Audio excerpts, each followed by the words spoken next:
Meet Dr. Barbara Boineau, an 80-year-old woman living on her farm in a rural Utah community, raising alpaca. I have a really nice herd of alpacas, and I'm able to make products. And here's one of my hats that I made. And now lately, what I've been doing is, and this is 5 pounds worth of alpaca and wool, and it's a saddle pad. And they're using them out at the tracks in California. Barbara has contributed a lifetime of service helping people suffering from the disease of alcoholism. When we spoke to her, she had some very interesting things to say on the subject.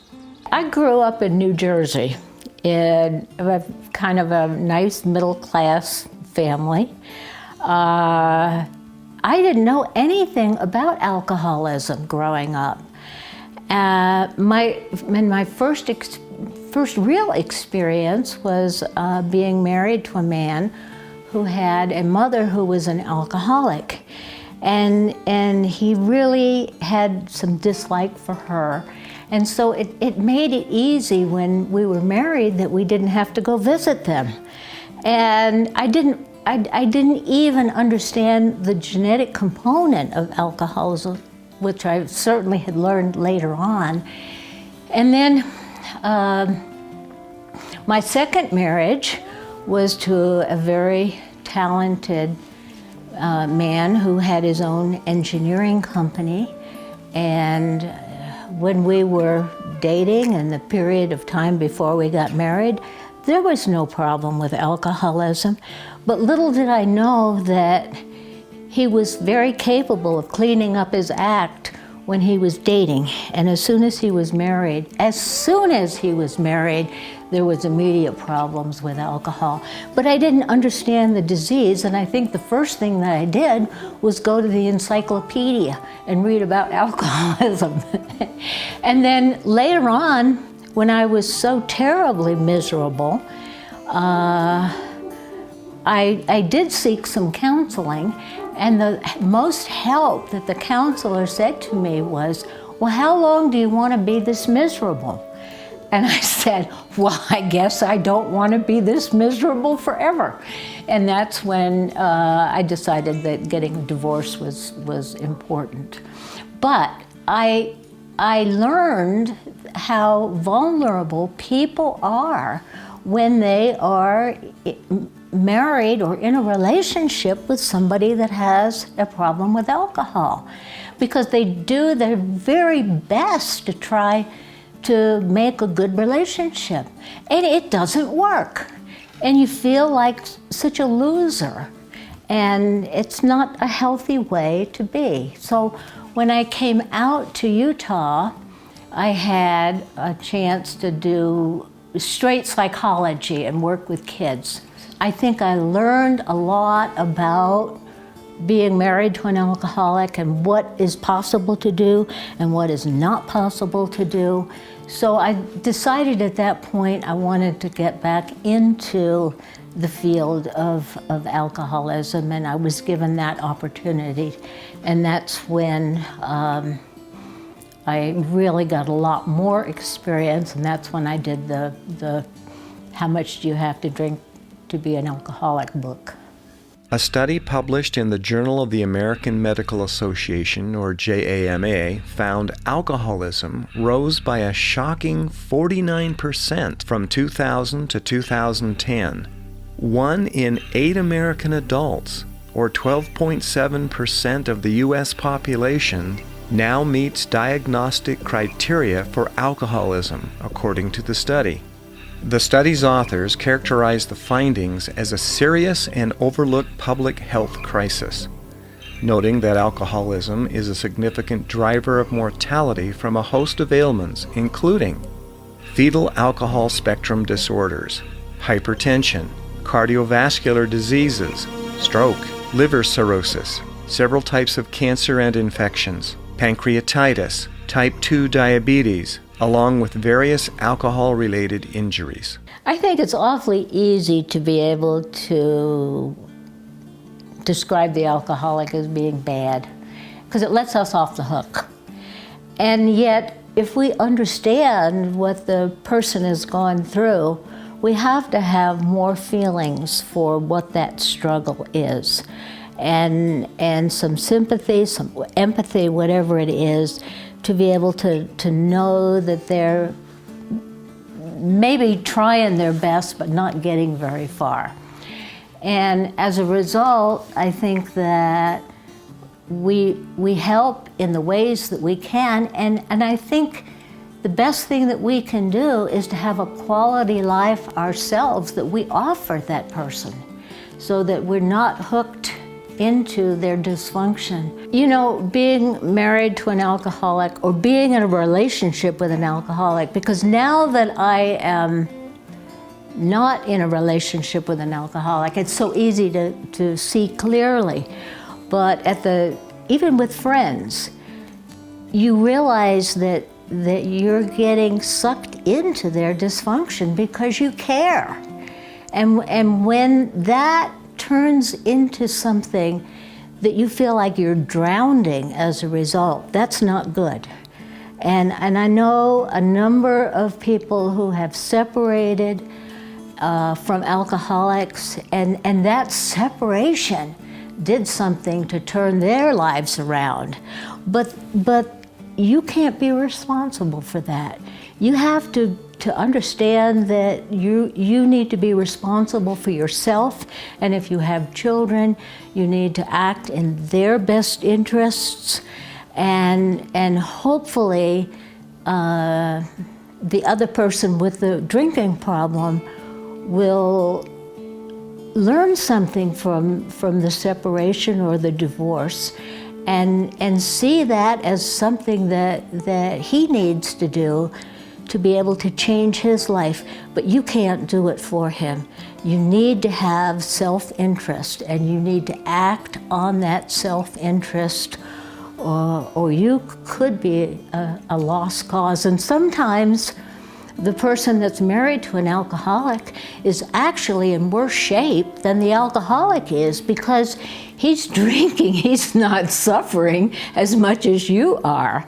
When you are a member of a group and you recognize the devastation, the suffering that's going on, you have a level of understanding and compassion that you don't have when you're sitting at home and suffering by yourself. And I think that's so valuable. At one time when I was troubled terribly about my own life, I would actually go to AA meetings just because I wanted to hear from that person that had overcome his problem. And it would give me a sense of hope. And I think that sense of hope is very, very important. We have to understand that life is a gift, and we make the very best that we can of that.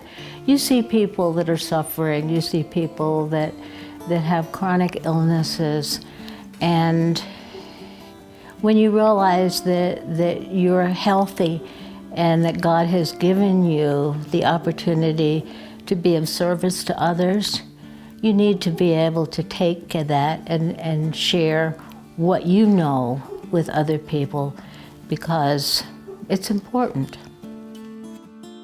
You're put in situations in life that you know that are difficult for people, and they're difficult for you. And to overcome those things is a challenge. And you need to be able to recognize that and have what they call the resilience to overcome problems, but that you have a life that is worthwhile, and that you need to make the best of it.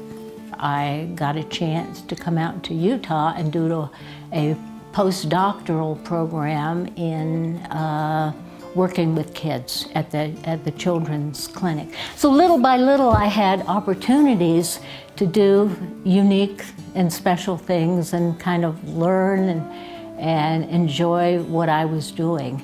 And after after I had an opportunity to learn more about alcoholism, my heart was really into families with problems with alcohol, and I eventually worked for the cottage program in alcohol prevention, and then moved into a adolescent treatment center and spent like 18 years there setting up programs for kids with substance abuse and mental health problems. Well, I had this opportunity to be part of a TV special in which they were talking about drug use and alcohol use, and I was put on the alcohol panel. And we had phone calls that came in, and of course the people that were calling were able to do it anonymously, so it was a wonderful education opportunity for people to learn more about alcoholism and their own situation. And the interesting thing was that the majority of people that were calling were asking the question, how much do you have to drink to be an alcoholic? So I was doing my very best to explain that what alcoholism was, and it wasn't a result of the amount of alcohol that you drank, although that certainly had part of it. And then when I left that night, I had the feeling that this is something that people really don't know. And there ought to be a way to explain this in a way that everybody can understand. And after a period of it was a relatively short time, I got the inspiration of doing it as a children's book. And it went together pretty fast because I had, the idea, and all of my art education came from being a psychologist and learning how to evaluate the Draw a Man test, where you draw a person and then the number of things you add to that person determines your mental age. So I just kept adding little things to people, and it was a children's book. How much do you have to drink before you're an alcoholic? It's not how much, it's what alcohol does to you that makes a difference. Alcohol changes a person. Alcoholics do things they would never do when they don't drink.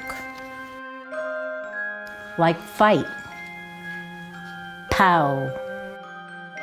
Like they love someone when they only like the person a little or don't even like the person at all. Sometimes they drive when they are drinking and they hurt more people than themselves. Or they spend all their money on alcohol and forget that people at home are hungry. Alcoholics can be wonderful, loving, caring people, but alcohol causes problems when they drink. If you know someone who might be an alcoholic, you need to learn more about the illness. There are many helping people in your community. If you need to find one, just call. They can tell you almost anything you need to know.